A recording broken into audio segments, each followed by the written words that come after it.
Hi guys, my name's Alana, And I'm Lydia. and we're Twisted Minds. This is a new podcast that we've decided to start. We're going to be answering all your questions about mental health topics. So if you have any questions, make sure you send them in. We'll put our social media links down below as well. So if we're a bit rusty at this, it's because it's our first podcast.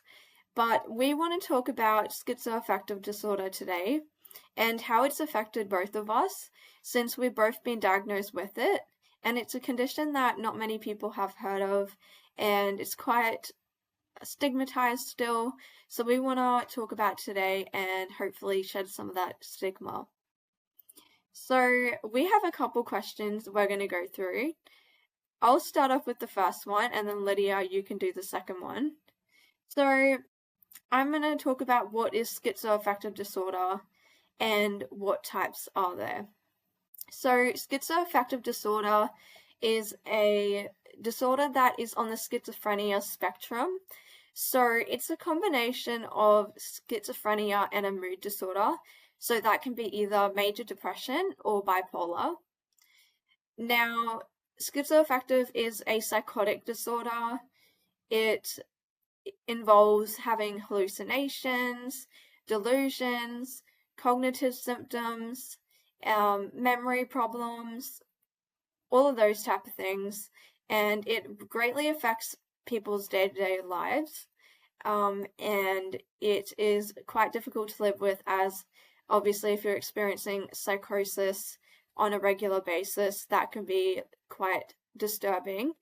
And psychosis is basically when you experience a break from reality, so from the world around you, and it can kind of come out in all forms. But that's just a little bit of what schizoaffective disorder is like. It's a mental illness, psychiatric disorder. But yeah, I'll hand over to Lydia. So, the next question we've got is, when did you first realise something was off with your mental health? So, for me, I was diagnosed bipolar at age 13, and I only got diagnosed with schizoaffective disorder last October.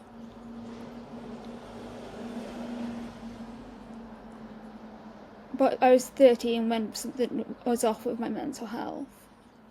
Mm, yeah, that's young.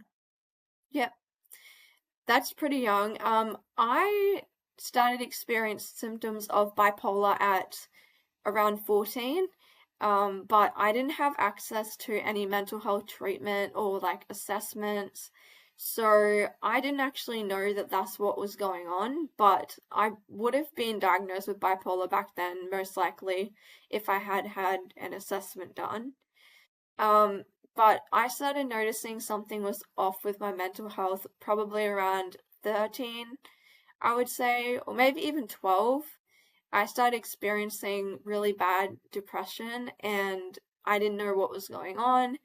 And then I would experience periods of hypomania where I would be like super energetic, very like happy, like over the top happy, kind of like abnormally happy. Like my mom would always say that I just like something was off with me when I was happy, like it wasn't a normal happy, if that makes any sense. But yeah, and I would be up at all hours of the night cleaning my room, doing reckless things, feeling very impulsive, just things that kind of come with mania and hypomania.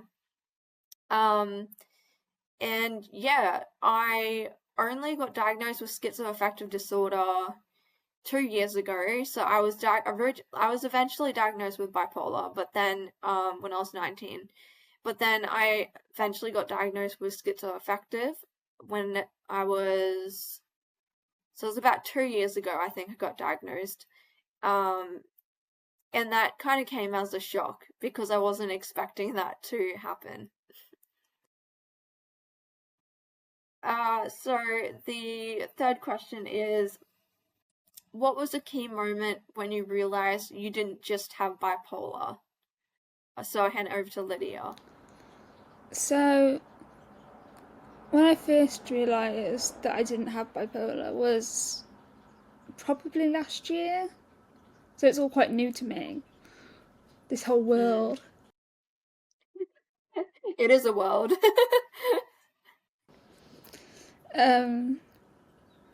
Because my psychiatrist reduced my haloperidol dose without talking to me, which was annoying. That's a whole other story, which is on my channel if you want to go check that out.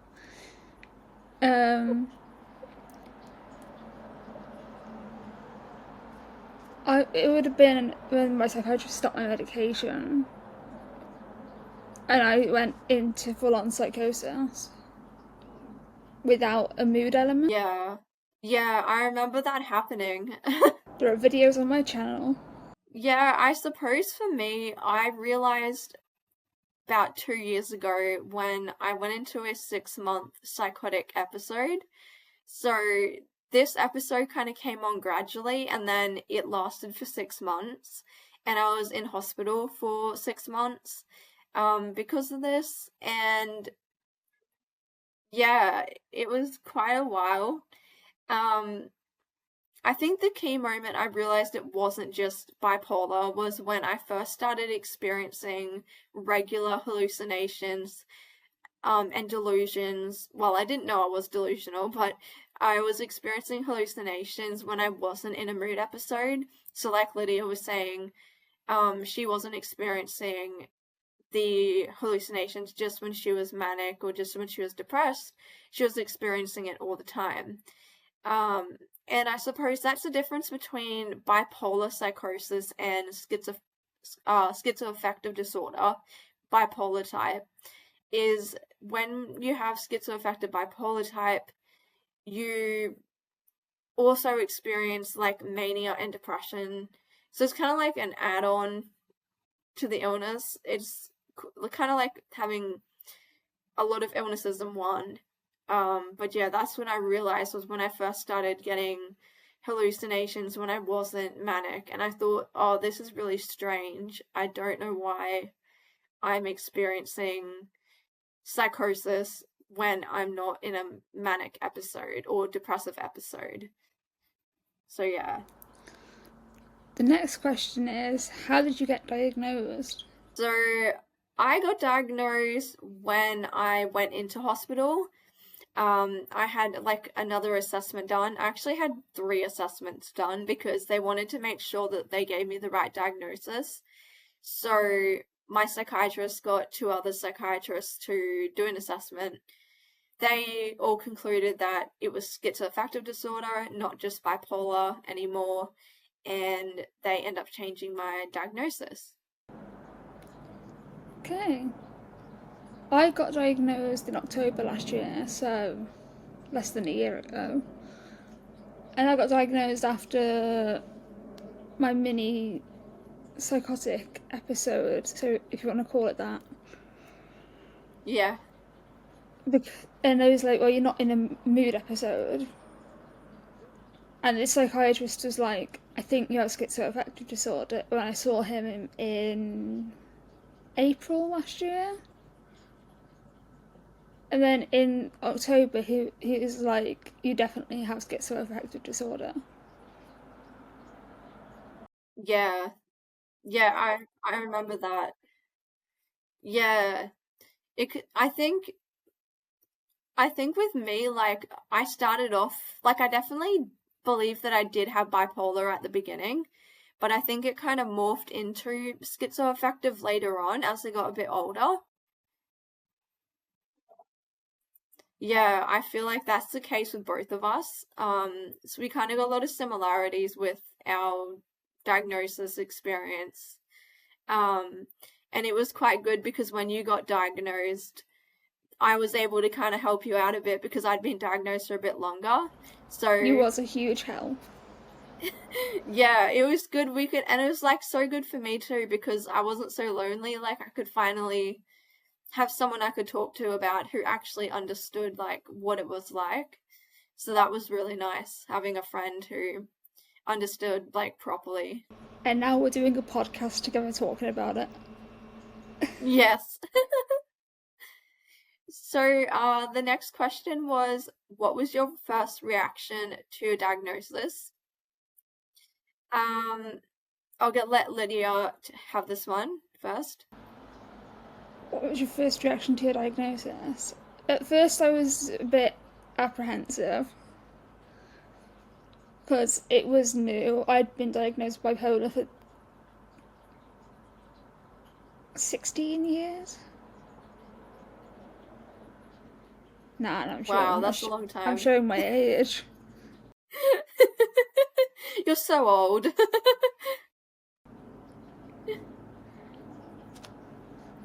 It was a bit of a shock. But eventually, I was like, yeah, this is me. Yeah. I just want to break out and sing the Camp Rock song now. This is me. Yeah. I feel like I had the exact same like reaction to you.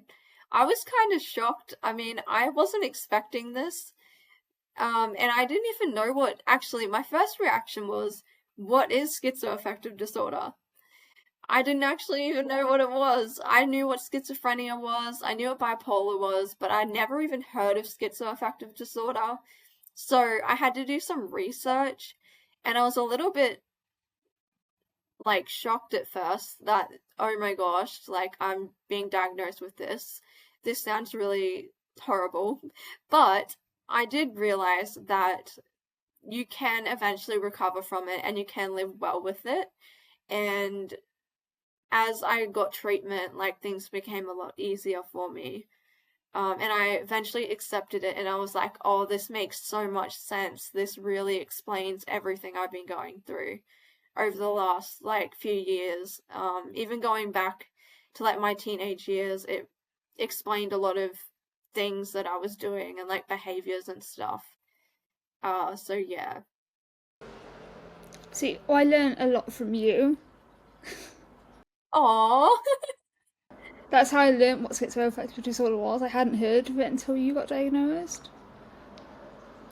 And then when you started making yeah. videos on it, I didn't know I had it because I hadn't had a psychotic episode in years. But I learned a lot from your videos and talking to you. Oh, well, I'm so honored. Honestly, it makes it so much easier when you finally find somebody who has been through it and understands. So, and social media, like, it's a great platform to connect with other people who have schizoaffective disorder. Like, I've made so many online friends now who have the disorder and they talk about it and advocate for it. And, like, we both advocate for it as well. And it's just nice to see the community that's online who are pushing to get it out there so that people do know what it is. Because, yeah, it's definitely a disorder that's not really talked about very much. So, how does it affect your daily life? Um, it affects my daily life a lot, but not as much as when I was first diagnosed because I'm on the right medication now. So, medication was really important for me. It played a big role in me like getting better. And I suppose it impacts my daily life. Probably the hallucinations affect me mostly because even though I'm on medication, I still do get mainly auditory hallucinations. So that means that I hear voices. Um, and that is quite distressing for me. Like, they don't say very nice things and they can be very commanding and threatening. Um, and very loud as well. So when I do experience that, like if I'm in a public place, for instance, and I start getting auditory hallucinations, I have to leave straight away and go home to like my safe, like quiet environment because I can't be out in public when that happens. Also, another thing that really affects me daily would be like having delusions. So, delusions are fixed false beliefs that people can hold, and they can't be disputed with like facts or logic. So for example, I had a delusion when I was unwell recently where I thought my neighbors were stalking me, and they were collecting evidence on me for the FBI. So that was an example of one of my delusions I had. And because of this, I wanted to leave the house, and go somewhere else, stay at a friend's house or go somewhere else because I didn't want to be at home. Because I thought that they were spying on me, and so I thought I was in danger. So having delusions can be very scary. And when you're having the delusion, like you don't really know you're having it, and so you think that that's true, and everyone around you is telling you it's not. And so it can be very confusing because you're like, but it is true, and they're like, but it's not. So it's like trying to tell, it's like me saying that the sky is pink when everyone's saying the sky is blue because the sky is actually blue. So yeah, that can be difficult. And it also just affects my memory in general, like being able to remember things, because it affects your cognitive abilities as well. Um, and the depressions that I experienced can also be very, very bad. And I can get very suicidal and put myself in danger.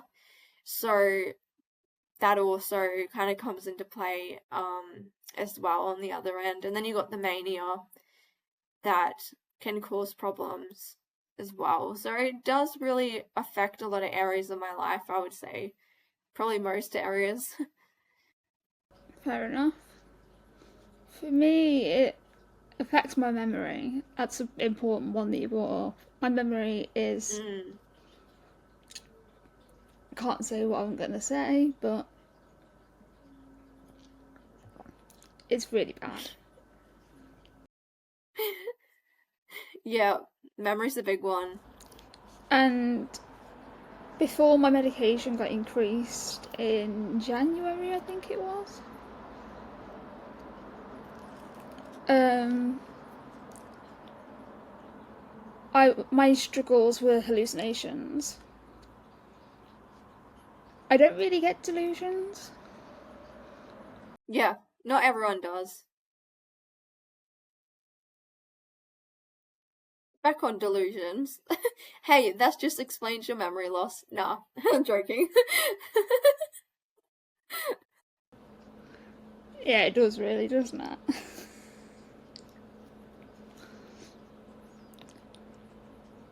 How does it affect my daily life? So, I don't get delusions really. I've had some in the past, but they've never been anything that's really stuck. Hallucinations are definitely a struggle in my daily life. For instance, when I lie down in bed and look at the ceiling, I see colour blocks that like transform in shapes and they just move around my ceiling. I see shadow I've figures had running something across my similar. room. Mm. And the worst one, the one that I hate the most, is feeling bugs crawling over me. Which has been worse with the heat because I'm wearing shorts. So like, I'm just like, oh my god, what if it's actually bugs? Yeah, like what if it's real bugs? And then I feel them burrowing into my skin and crawling underneath my skin, and it's just awful. That's so bad. I know I've had that once, but never again, and I'm so glad that I've never had that happen to me again because it wasn't nice. It happens to me basically every night. So that would affect your sleep, wouldn't it? Yeah, it does. Actually, sleep is another thing that can be affected because when you're hallucinating, like it can be extremely hard to go to sleep if you're having visual hallucinations where you're seeing things. And it can be like you can be seeing things that are quite scary. Um, like with the shadow figures, like I can imagine that would be pretty scary. Yeah, like that would be terrifying. And I've had experiences where I've seen like witches like come at me, things like that, like just really horrible like visual hallucinations.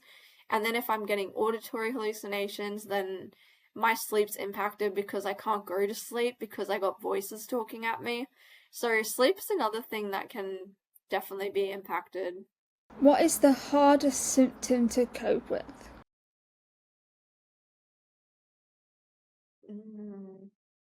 Maybe you go first because that's a hard one. That is a hard one. Who came up with these ideas? I know, right? The hardest symptom to cope with. Maybe what's like currently. Currently, Yeah. the worst symptom to deal with is memory loss. For me. Yeah. Easily. I can live with the hallucinations. I'm used to them. Yeah. But memory loss is definitely a big thing because I can get up to do something and then by the time I've got to where I need to be, I'm like, why am I here?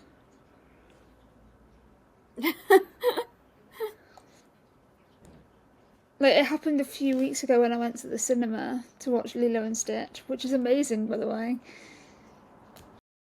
I need to see it. It's so good.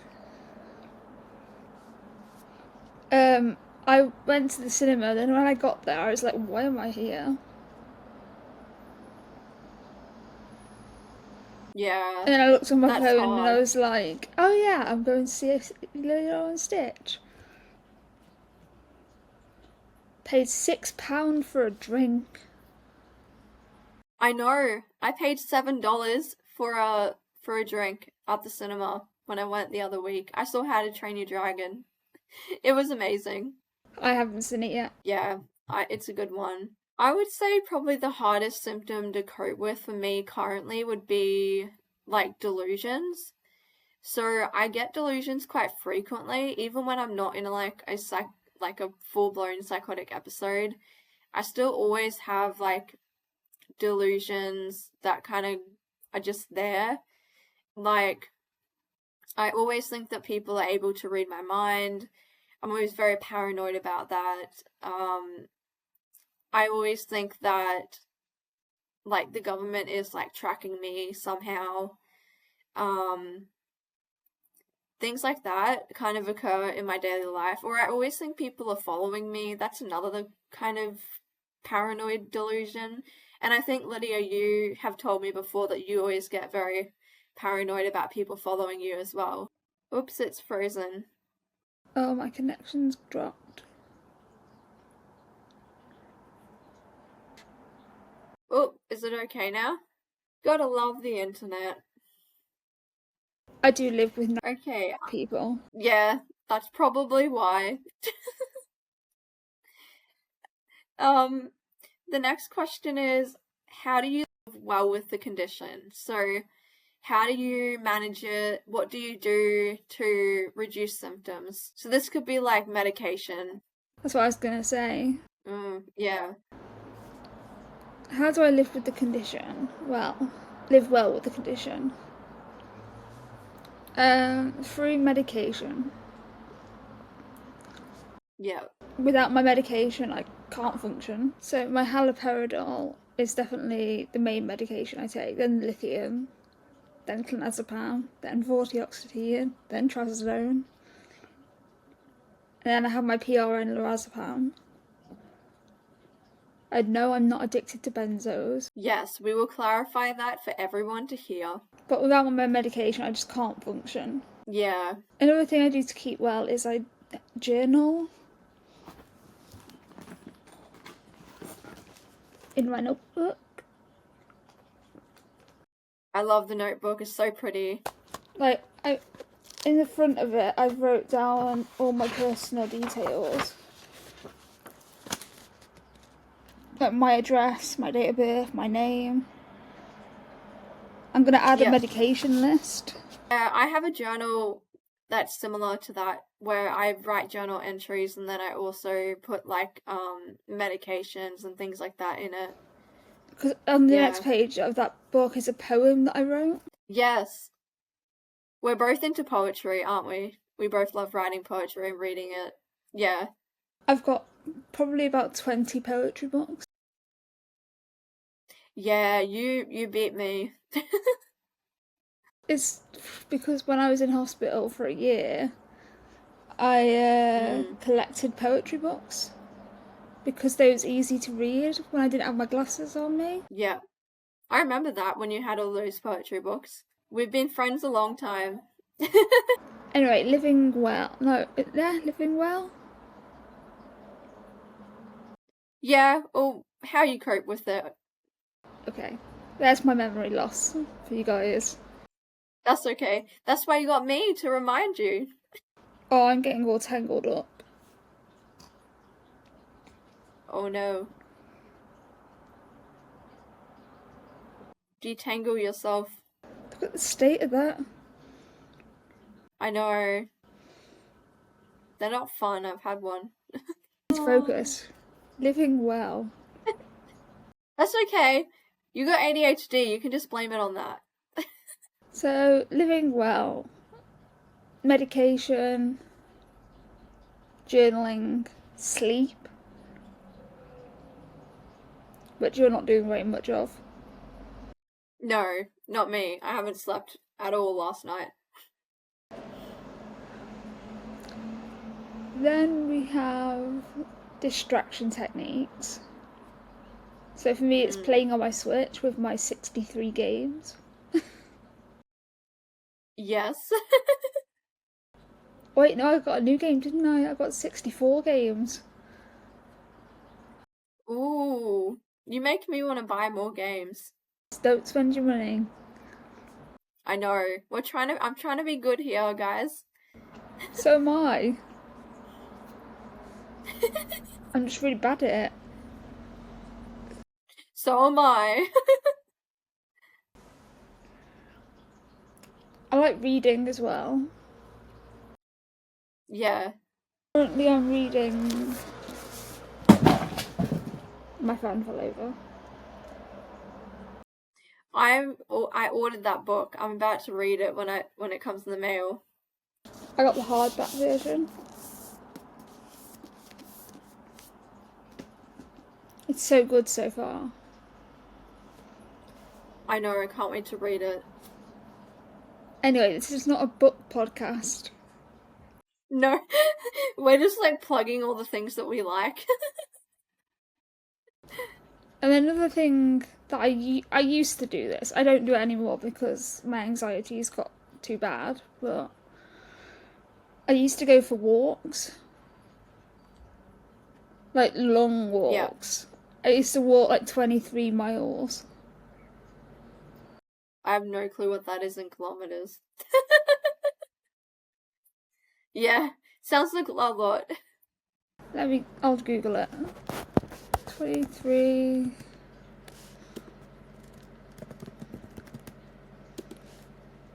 37 kilometers. Holy. Far out. That's a long walk. I used to walk between in Lancashire. There's Preston and then there's Blackburn. I used to walk Yeah. to Blackburn and back. Oh my gosh. I think I'd die if I did that. I can't do it anymore because of my arthritis, but Yeah. I do miss being able to do that. Yeah, I think I kind of have similar things to you. Like, my medication is my number one tool that I use to, like, try to stay well. Because I'm the same without my medication. Like, I'd just be in hospital constantly. Um, yeah, we'd both be living in hospital continuously. Yeah. I mean, I still do go into hospital like every 6 months-ish, but at least I'm kind of like spacing out the time that I'm in that between hospital visits. But medication does help like a lot. And I do like a lot of distractions as well, like what Lydia was saying. I do like Switch games, I like reading, I also like walking, but I got chronic fatigue syndrome, so sometimes I can't walk. So it just depends. But I also like listening to music, which I know Lydia does too. Yeah. Yeah, that's always really good. Yeah, I think those are the main things that I do. And this one's for me to read out. What advice would you give to others just diagnosed and Yep. struggling? My advice would be go on YouTube, subscribe to me and subscribe to Alana.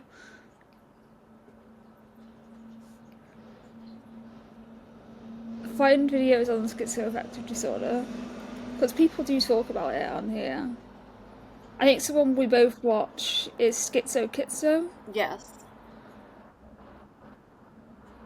Yes, go follow her.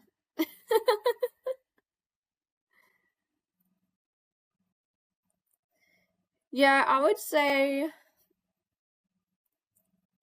just, yeah, the same thing. Like, do your research. Like, go on websites and learn about your condition. Watch YouTube videos of people who are also experiencing it and what they do to help themselves. That's really what I did to figure out what, like, things help me.